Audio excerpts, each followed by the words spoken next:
everyone, Ghost here. This is like something different than I normally do, but yeah, I'm played through Resident Evil 9 on a current like third slash fourth playthrough. Um, so I thought I'd take the moment to discuss what I like and what I dislike a game, about my overall review of it. So, to start off with stuff that I enjoy with the game, or first things first, disclaimer. This will be spoiler heavy. Well, considering the I'm showing footage right now, but you know. Anyways, to start things off, things I like about the game. The obviously it's beautiful graphics. The details in say pretty good for the different character models, such as Leon's hands and shit. If I'd like to be specific of what details and stuff. At the ending of the game, if you can see, if he has the glove on, you can see. If you don't, then yeah, you guys know what I mean. Anyways, besides that tangent, one thing I do like is the contrast of gameplay between Leon and Grace. Obviously, Leon is more used to this as being a Tuesday to Thursday sort of deal, whilst Grace has just been like thrown into this whole different environment, whole different situation. Like, oh god, what the hell do I do? I'm so out of my depth. So that's one thing I kind of like. And the gameplay's fun. I have fun playing it. I definitely feel like the gameplay is definitely really what's the right word? Reminiscent of RE2 remake, and especially for Grace, and RE4 remake for Leon, which is kind of what the game was going for anyway. But on the top of all, I feel like the voice acting is pretty good. Yeah, the game's voice acting is pretty solid, and they definitely do a good job of making the characters feel like that, you know, how they would be. And I like Grace's. I do like Grace as a character. I feel like she's for a newcomer of Resident Evil 9, for a newcomer for Resident Evil, and like someone who's just been thrown into out of her depth. She's cut like I feel like she's handled it like pretty well, all things considered. However, one thing that I feel like is really, really what's the right word to say? I feel like the writing is not all there, to put it honestly. So, like, I feel like Grace is making this. Like, granted, she is being thrown into like an environment that she does not know well of. However, she's sort of like making to try to make you feel for her. But the problem is when she's making like stupid decisions that could like that she really shouldn't, like, no, logically should be making it. It kind of makes the writing suffer for it. Another thing that I want to discuss that makes the writing like bad is the whole backstory with the whole thing with the like the cloning and the whole thing with Elvis. So for those who don't know, apparently Umbrella have been working on Umbrella was working on cloning children and in the orphanage in Raccoon City, and also trying to create I'm assuming memory transfer. I could be wrong. If I'm wrong, please comment down if I'm wrong on that. But I feel like but as far as I'm aware, they were making like these different clones, like these little shits I'm playing in the gameplay. Saying and going trying to make a clone of for Elf to use for Elpis. The problem is when they set the timeline, it makes no sense. It just makes no sense.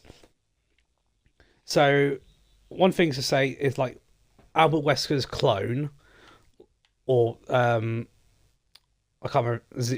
You know, I can't remember his name. That's the problem. Like the guy set up for the big like antagonist of the game, and yeah, I can't remember his fucking name. I think it's like Zeno.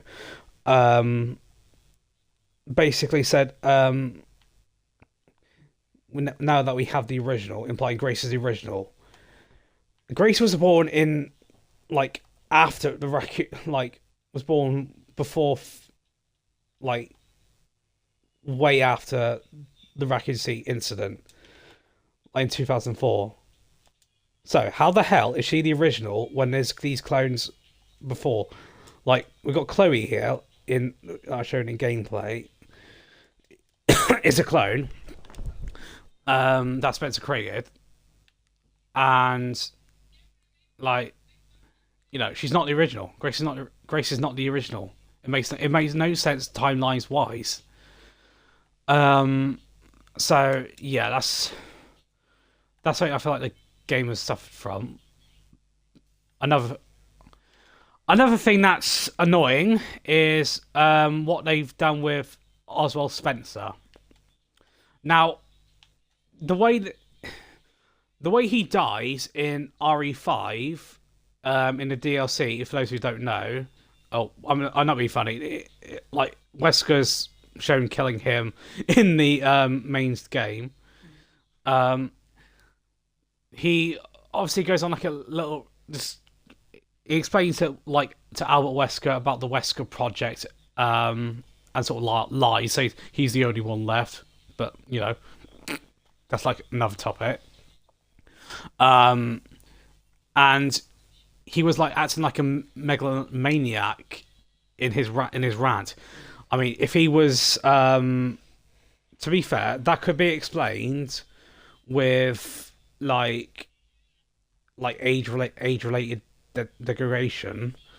But I'm not trying to be funny. This is a man who, Oswald E. Spencer, is a man who has like his underlings assassinated and kidnapped a family, trapped them in his mansion, and experimented on a little girl. Is this like really someone who would be showing signs of remorse, like to create a virus that will remove all viral, well, specifically the T virus infection? But yeah, I feel like the writing in this game is a bit inconsistent. Like some stuff I feel like is well written, the other stuff is just like pure fan service or just like not well explained, to put it lightly. In terms of like enemies and bosses, I do like how we are actually fighting zombies in this game, and how they explain this version of the T virus is actually like. I do like how the infected still retain some of their memories of their jobs. Like if you do like the if you flick the lights on for the zombies, they will go to turn it off. Same with the fucking the singers, even though they're annoying to deal with, but you know, is what it is. But in terms of the game's villains, I'm not gonna lie, I feel kind of underwhelmed, to put it bluntly. So for those who don't know, the game has two villains. There's Victor Gideon, who was a former T-virus researcher, who was like a fanatic supporter of Oswald Spencer, whose whole stick is to basically get Grace, so she can unlock Elpis, which like he believes is Spencer's last virus that he made, which will be the key to like mankind's evolution and that sort of shit. But I mean, obviously we then there's also Zeno, a man who is basically he's a clone of Albert Wesker. That's what he is. He's just basically Albert Wesker, but in a white suit. And his whole stick is like he's been like I'd say created or employed by an outside faction called Connections, which he's getting like name dropped like over and here and now, or here and now, basically throughout the game, which is like the whole reason that Raccoon City was destroyed in the first place.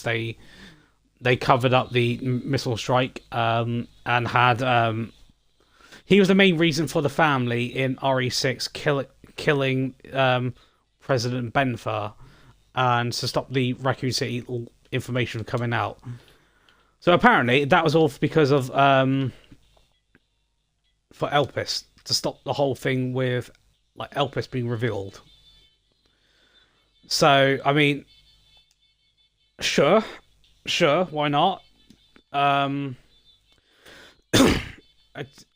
It just feels like they're like trying to like tie all like these different like brands together. Like say you got the company that Ada Wong was working for and Albert Wesker was working for. Well, apparently that's for what it seems like that was probably the Connections, the Connection as the group's called. Sorry, just butchered the name. So that's that whole little stick, and basically when it's revealed in the end that the Elpis is not a new virus, it's basically a cure to the virus. Is it basically means discount Albert Wesker loses his abilities and Gideon kills him. And apparently the whole thing with Discount Wesker is he's a clone using what Umbrella was sort of using for those clones, as it says, but they actually perfected something. But yeah, I'm not keen on Zeno. I feel like he had the potential to be, you know, more useful, intimidating. But I mean, if they're just gonna shoehorn another Wesker clone, they'll probably just show another one in just because they like the character. But who knows? We'll see what happens in the next game. One thing I do hope they do is what's the word? Sort out the retcons from this game and RE5 with the Spencer, because if they don't do it, it makes no sense and it's just like bad writing left in the air. So, but whatever. And basically, one thing I want to go into is the bosses in the game. So obviously you got the child, which is I can't remember the character's actual name, but basically the other child that was with Emily in the other room, who mutated and who's afraid of the dark. It's basically Diana from Lights Out. That's basically her stick, where she can't be in the light. She was fun. She was okay to deal with. I liked her concept. Then we got, obviously, when you were back in Raccoon City as Leon, you got it feels like they're just trying to use more, like, what's the word? They're trying to like rely heavily on nostalgia for like, oh, remember this game, remember like these villains. It's basically I like it, but at the same time it kind of feels like they're just using stuff from a better game and just importing it in just to get like money. But to be honest, that's kind of what they do with games these days. But yeah, I'm sort of going on like a side tangent, and I apologise for that. But yeah, one thing I like about the game is the outfits and designs. I feel like the designs are pretty solid. Gunplay's fine. The weapons, the challenge system is quite nice, where you get to do. It really incentivizes like replay value a lot, because you want to say, right, you completed the first playthrough. Let's go get infinite ammo. How do you get that? You have to do another one without healing, and such and such, all that other shit. So the repeat value is there for some people, but I feel like after a while, it's just not going to be there. I mean, this is my third proper playthrough that I'm doing speed running to get the under 4 hours on casual. Then I might do like one insanity playthrough, and that'll probably be it. It's not like RE4 in terms of like replay value or gameplay or story or shit like that. But that's my feeling. That's my feelings towards it. Anyway, if you guys enjoy playing it, that's absolutely fine. You can enjoy playing it. But yeah.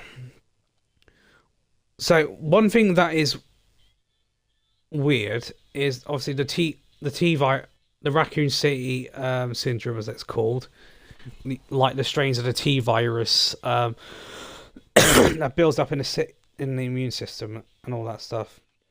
Now, it's weird that Sherry suffers from it. Then again, it could be because she's only got like. Because remember, Sherry was infected with the G virus in RE2, but was cured by Claire. Now, then again, that is the G virus, so that's probably why it's probably. I mean, it could explain why the infection was slower for her than Leon and that. Now, one thing that I do that's like it should come into play is in a future DLC or something, is that there is like Claire's will be infected, Chris will be infected, and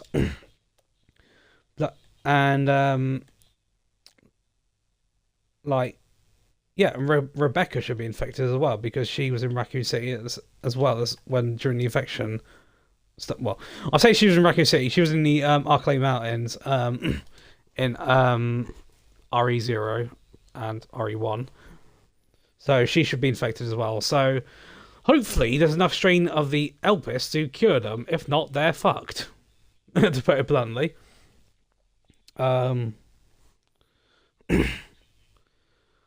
So yeah, let's see what happens with them. Fingers crossed. So what else about the game? Let's think. Yeah, I'm sort of just like going on a little ramble, and I haven't scripted this. I just sort of made a video just to shits and giggles. See, this is why I feel like it. One thing that is like going to be interesting to see is, for those who don't know, I mean, let's be honest, if you probably all see the clips and shit on like online and that of our good boy Hunk. So Hunk's in the game. He fights Leon. Leon supposedly kills him. Well, I say supposedly, but you know, when you go back to his body, he's not there anymore. So he's obviously walked away from death. Well, he is the Grim Reaper, so who knows? But if you look at his hand, his hand's got the T virus infection, which makes sense because he is, you know, infected with the T virus because he was in Raccoon City. So if he escapes, he's still going to be on borrowed time, like, and he's older than Leon, so he should be like even more frail than like the fucking John Wick Leon Kennedy, like, you know. So we'll just see what happens. We'll see what happens with him. But they confirmed that the game's got some DLC coming out, so that should be interesting to see. I'm hoping, and I'm hearing rumors of RE Code Veronica remake. So, you know, I want 5, but I got a funny feeling they won't touch 5 just for a while. But yeah, so in terms of environment for this game, I feel like the environments are well done. I like the ruins of Raccoon City. I feel like it's done really well. Back to boss fights. Yeah, boss fights are fine. I feel like they're too easy though. I feel like the boss fights are way too easy. But then again, it does signify like this point in Leon's career where he's like, right, this shit is so easy. I say so easy. He gets his ass kicked sometimes, but Leon's on death's door and he's just already like shredding fucking guys that would make like Chris, Jill, and himself in their first game sweat like significantly. But you know, that's Leon Kennedy for you. That's how badass he is. But yeah, that was my. So overall, I would give the game probably, for in terms of gameplay, not 8 or 9 out of 10. Story, 4 to 5. I feel like the story is good in some areas, but the problem is it's I don't know. It's just it's something about it. I just feel like it's not really well written, to be honest, in some cases. But hey, if you like it, play it. I do recommend playing it because it's definitely fun to play. So yeah. Anyways, that's going to be it from me. It's only a little short one, but you know, that's my like unscripted review of Resident Evil 9, if you can call it a review. But thank you guys for watching. Please like and subscribe for more content. If you like me to review some other stuff, just unscripted shits and giggles, yeah, please let me know. I'll see you guys soon. Peace out.